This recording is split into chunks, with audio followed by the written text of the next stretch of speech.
Hi, this is Tad from Ireland, and today I'm joined by Dean Carey, who's an SE based in Canada. Hey, Dean. Hey Tad, how you doing today? Hey, I'm doing well.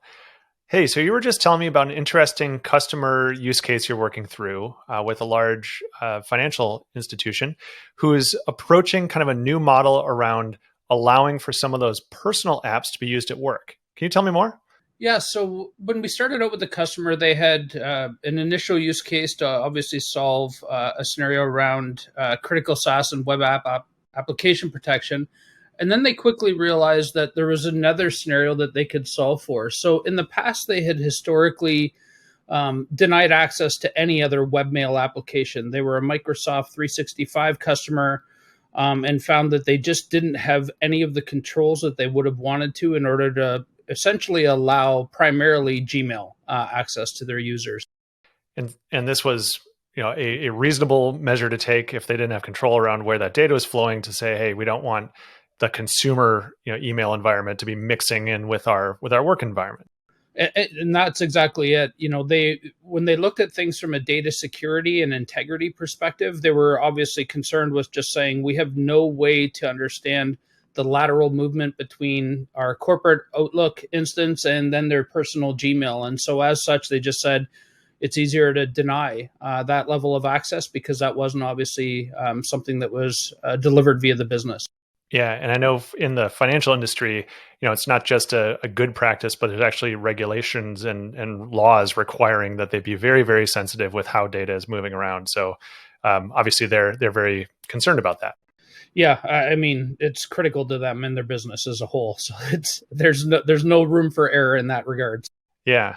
So how did that change when they implemented Island, the enterprise browser? Yeah, so it was one of those scenarios where they looked at it as an opportunity to onboard more users. Because anytime you say, hey, there's a new enterprise browser that we're going to look to leverage for these reasons, you undoubtedly get some users that'll say, hey, but I'm used to this browser. And what they did was looked at it as an advantage to be able to go back to the user community and say, you know what? We've always denied you the access to Gmail, Yahoo Mail, other mail, webmail applications.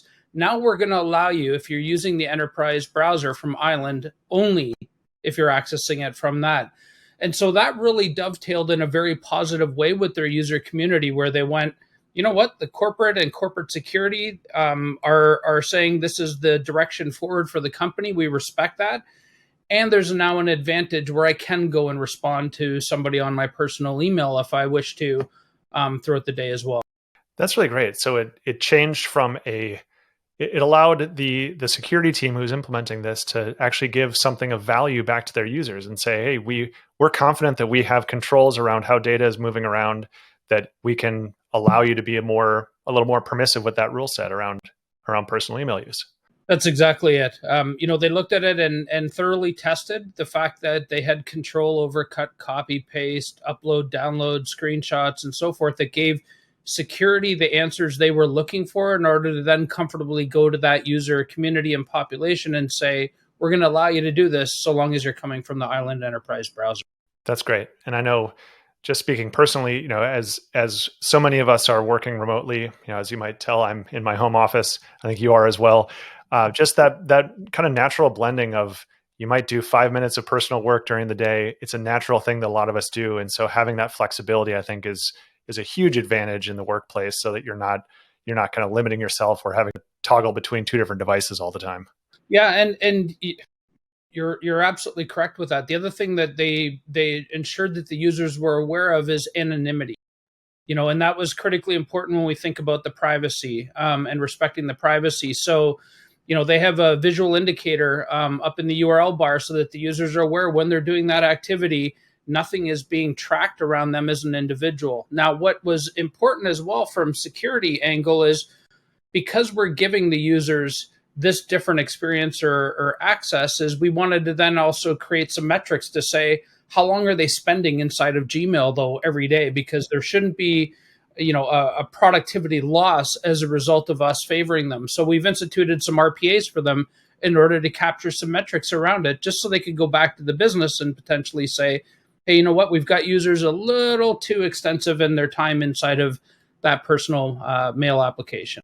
That's really great. That idea of using intelligent metric collection while protecting user privacy and not, we're not monitoring your personal email, obviously. Those are really important. I think that goes a long way to creating a really healthy work-life balance.